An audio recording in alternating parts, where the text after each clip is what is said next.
My only sunshine, my only sunshine. You make me happy when I am sad. Paano mag-sunshine ang araw ko, ay? Yung ang sarap ng tulog mo, tapos bigla lang may nagre-ring sa cellphone mo. At biglang magsasabi, yalla taali, sora. Tapos pagdating mo, tulog ang mga engkanto. Tapos ang gising lang, ang aswang lang. Tapos pagdating mo doon, biglang sabi, igawa ng almusal at gawa ng kape. So ang nguso ng nani nyo, pwede nang sabitan ng kaldero.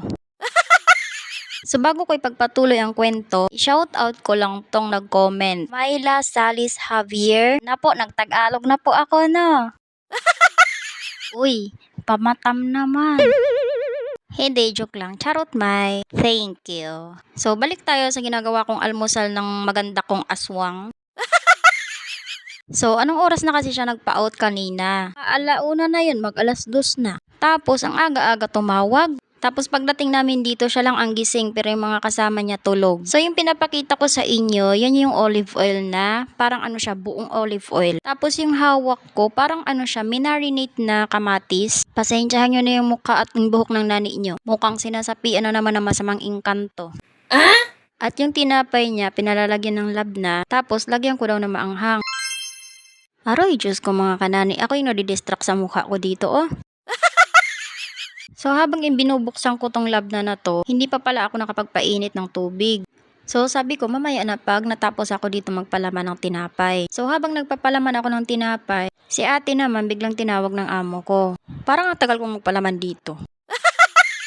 So, habang inaayos ko yung palaman na maano siya lahat sa tinapay, sinunod kong nilagay ay yung olive oil. Olive oil kasi dalawang klase siya. Black and green yung kulay niya. So, ang ginawa ko, pinagtatlo-tatlo ko. 3 green, 3 black. Para hindi na mag-ano siya kung ilan ang ilinagay ko. Kung tatanungin nyo naman ako kung anong lasa nito mga kanani, para sa akin, maalat. Dati akala ko masarap. Ang nani nyo kasi gaya-gaya. Lagay din ako sa tinapay. Pero nung natikman ko na, hindi ko siya bet.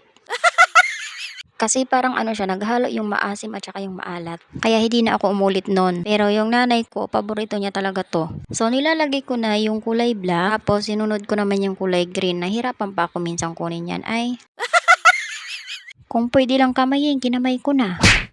Kaya lang buhay ang mata eh. So no choice ako, kailangan talaga magtinidor. Pagkatapos ko ng olive oil, ang linagay ko naman yung minarinate na kamatis. Siguro mga 2 pirasong kamatis yun. Tapos, ang nilagay ko naman yung maanghang. Sa kamatis na minarinate, hindi ko alam yung lasa nun. Kasi hindi ko pa siya natikman mga kanani. Hindi ko na sinubukan mga kanani. Baka pag kinain ko na naman, magsisi na naman ako sa lasa. Maanghang ang lasa niya ay parang lemon na linagyan ng sili. Pero mas nangingibabaw sa kanya yung lemon. Tapos ko lagyan ng maanghang. Pinatungan ko siya ng tinapay. Bago ko siya ilagay sa sandwich maker, tinignan ko muna kung sakto na yung pinalalagay niya sa tinapay niya. Nung pagkakita ko naman na okay na, wala nang kulang, linanggay ko na sa sandwich maker. Ininit ko siguro yung tinapay, siguro mga 5 minutes. Pero naglampas pa yun mga kanani. Kasi nakalimutan ko pala i-on yung saksakan, no.